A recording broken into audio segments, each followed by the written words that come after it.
څنګه جمع ودرېده د ماښام. نو د امام په مانځه کې په زور ووی چې 60 درهمن نصف لی و نصف لک اخذت من هذا خڑا لعین. الله اکبر. عربی کې هغه سړی ته وایي چې شور مکوا، 70 روپۍ دي، نیمه ستا نیمه زما، او اخذت من هذا خڑا لعین. دغه خڑا لعین نه مې اغستی دي. خڑا خوشحال شو چې زما نامه په قران کې واغ، حالانکه مولا ورته لعین.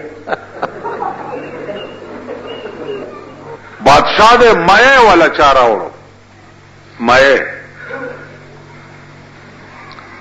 چې مئے والا راوړو نو څه چل دی لکه جی دا تحفه مې راوړې ده، ورکه یې لکه 15,000 روپۍ بادشاہ له تحفه راوړې ده. خزه ورته وی چې خدای دې ورکه چې ته 15,000 روپۍ په یو مئی ورکه ته خو به د خزانه بیړه تباہ کی. یو مئے راوړو تا 15,000 روپۍ نام ورک. بادشاہ حکم کو چې دا سړی را واپس کړي دا میانو والا. څنګه دې واپس الو دا پیسې؟ خزه ورته ویلي چې تی پښتنه وکړي مېګر نه چې دا مئے نر دې کا خزه ده.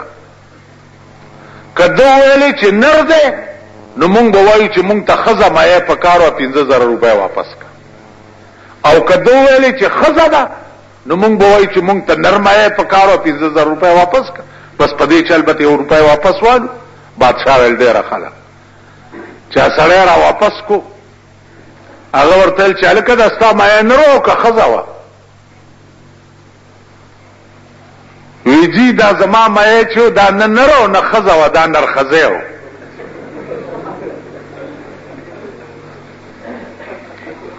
بادشاہ خزه ته وکتل ویلو سوال ورکه ویل 15,000 روپۍ نام نور. تاسو خیال راغی نن ډېر خړوسانو ګورئ خزه نوکری کوي، خزه هم نوکری میړه هم نوکری.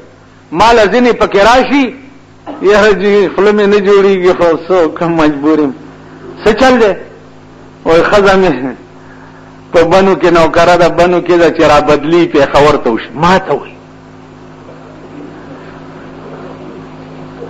نو زه ورته یم چې په خوله کې د دانه وخېږه ده، زما خبرې دې اورېدلې نه دي چېرته چې ټول زه به یو افسر ته دا وایم چې د ده دا ښځه را بدله کړه. اوس چې تا نه بغیر ستا ښځه په بنو یا په ډېرو کې وي د هغې څه ګرنټي شته؟ دسم شته. میړه یو ځای ښځه بل ځای. د دوی په مجلس کې درود شریف داسې شی دی لکه یو پیر یو ځای ته راغلی و، نو یو نعتخوانو نعت یې ووی چې نعت یې ووی نو اخر کې بیا د هغه پیر صاحب تقریر و. نو د نعتخوان ډډه داسې واچوله اوده شو.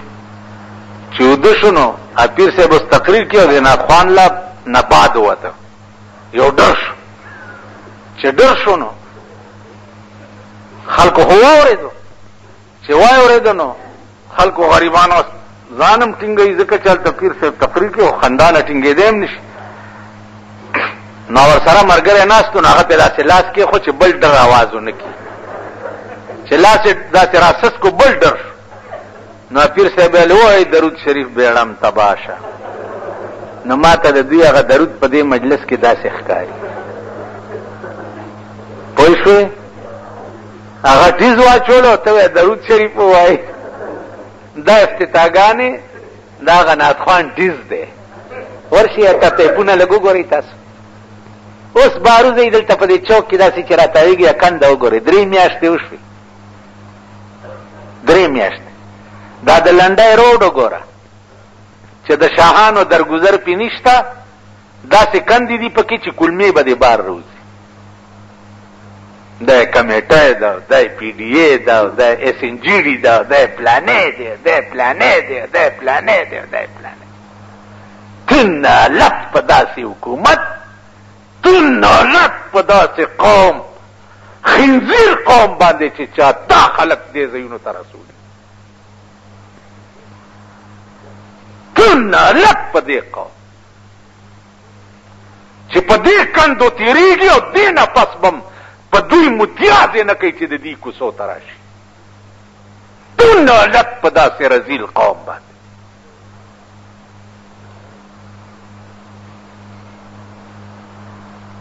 د دې ټیکدار غرض راغی مل تاسو به خدای ته څه جواب ورکوئ؟ خدایم هلاک که چې هلاک شئ. ویل مونږ څوک؟ مولانا صاحب د چوټې نواله تر بړې میا پورې کمیشنونه دي او مال حال دی، مونږ له خو پکې 2000 روپۍ هم نه پاتې کېږي. مونږ څوک؟ ټول ملک داسې غل نظام دی. اعلی بیت المال جوړ دے، زکات پکې تاسو راشي دا چنګړیان دي که څه بلا دي، دا جنکۍ وګورئ، دا ښځې وګورئ، بیا دا معاشره وګورئ، بیا د هغې د سوال هغه طریقه وګورئ، بیا دا قوم وګورئ.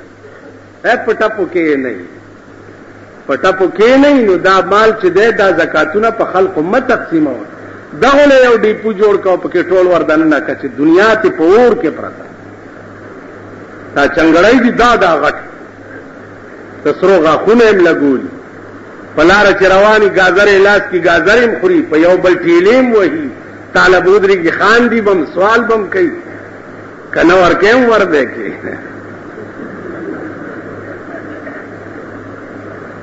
دا داسې شرمېدلی ملک شو. بیا پرده باغ وګورئ د شی باغ، سړو پکې ټالونه اچولي او ښځې زنګۍ را زنګۍ. شرمېدل، سړو پکې ټالونه اچولي. هر مازدیګر لاړ شئ لږه تماشه وکړئ، بار ورته دا لونډان ولاړي او دننه لونډې په ټالونو کې ځاڼي.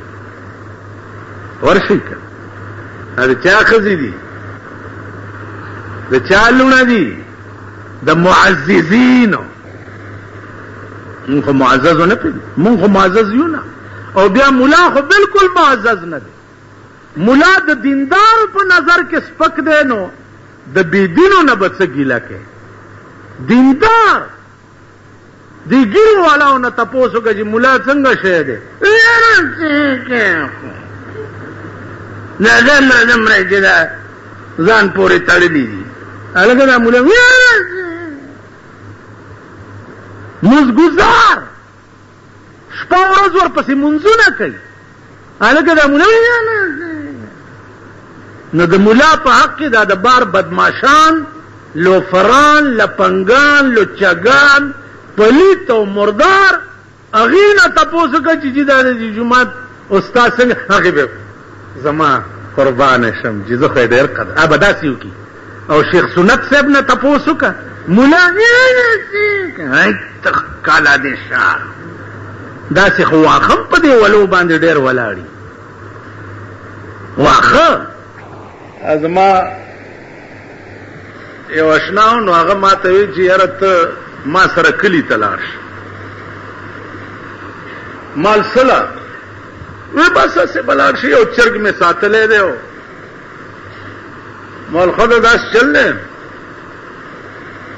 چې اول خو ما چې ته کلي ته بوځې نو تا ځان کې لا هغه اهلیت هم نه دی پیدا کړی. بله دا چې زما د ژوند څه شرایط دي، وی چې ستا د دوستانې څه شرایط دي؟ مال زما دا شرط دی چې زه څه وایم ته به وایې چې ښه جي، او چې ته څه وایې نو زما خوښه ده چې ښه کوم که نه کوم. چې زه څه وایم ته به وایې چې ښه جي، او چې ته څه وایې نو زما خوښه ده چې ښه کوم که. ویلې داسې مولیان ما ډېر لیدلي دي. لاړو تښتېدو. نو بیا مې کافي زمانه پس زه بجلیګر کې هم هلته مې ولید. یاره جي زه نه وم او راغم او دا دی. په هغه شپه زمونږ ملګري څه حلوا یې پخ کړې، نو هغه دم وخوړه. نو ما ملګري ته وی چې دا خو دیسی غوړیو د الوای زکه داسې خوندناکه نه وه. دا سړی دی د یو کلی دی دې طرف ته، د دغه کلی دی او د هغې غواګانو کوچ کپلې دې الوا کې واچې بیا بیا مزه وګورې. ویلا به څوک راوړي؟ مالدا. د ویل اوجي زمونږ دوه غواګانې لنګې دي. بلکل الوا ښه وواله چې هغه تلی تر ننه مې بیا ونه لید. تاسو پوه شوئ دا بې غیرته غوندې هلکي که نه، دا چې بار هلکانو سره د جګړې نه وي، هلکان یې وهي، څوک یې چیړي، څوک څه کوي، نو چې کور ته راشي د رورې دوه ښځې نامشره ښځه ناقبوله غوندي، نو ځای راشي په هغې نیغ نیغ شي، روټۍ دلته تیاره، اوبه راوړه، پلانې، نو وایي موزي لر شي بر شي، نو په خوارې ورند مونږ خوارې ورنداران یې. زه هغه نه یم چې ته ما کره راځه او غوړي شکرې خوره او زه تا کره درځه او غوړي شکرې خوره. نه درځم او نه دې د روټۍ تمدار یم او نه درنه چای څکم او نه چې راشي کاسې راشي سلام علیک والیک کوه کې نی بلار لنډه وه. وخت کم دی، وخت کم دی، وخت مه ضایع کوه. چرته تسبیح راواله الله الله کوه. کېناستې ښه نو نور نو بیا ښه نو کلی وطن چرګې چرګان ښه هغه پلانې اهل بیت پلان دا خبرې اوږدوئ ما شیخان میخان بعضې وخت راشي که نه خانو کور اواره زاګه پلانې ځایم ټول ټیک دي، نور کلی وطن ټول ټیک دي، ټیک دي که نه بس ټیک دي. ځه خبرې ډېرې مه کوه نو خبره به اوږدئ صاحب، خبرې مه اوږدوه. دا هغه دغه کارو صاحبه یو میاو چرته چاله چیلې بچی ورکړو نو به ټک پته میا به پرې راغی ډېره بش یاره د چیلې بچی چې څنګه وي جي اوس خو لوی شوی دی. شپه یې وکړه بیا د چیلې بچی وي جي اوس مال شوی ده چیلې شوه. ها یاره هغه اوس لنګه د پای مای کوي مړه هغه چیلې والا یې دې سپېږمو ته راوست چې راوستو بس آخر کې ورته وی ورور هغه چیلې هم مړه ده او بچي هم ټول مړه دي. میا صاحب اوره مې داسې دردمن دی چې تا ګورم چیلې رایادېږي چې بیا په دې طرف را نه شي. اوس مونږ د خدای په سیلاب یوړې کې چې چا زامنو لنه تګلی او مری کالجونو کې سبق ویلی دی او دغه مردار شي نو مونږ د آیات کرسي باندې لوټې دمو د دې خان زد طلاق سپېږمو ته یې ورچو چې هله چې خدای زرې وبخي. بخي خدای بخي. اوس مونږ خو ځان لوګینو چې امام له جوړه ورکم بر شو چې د جنت توتی دی. بعضې پکې امامان دروغ هم وایي. زوی راشي وی بچیا پلار مې دې بیګا خوب کې و دی دا څه په شین تخت ناست او دا ملایکې ورته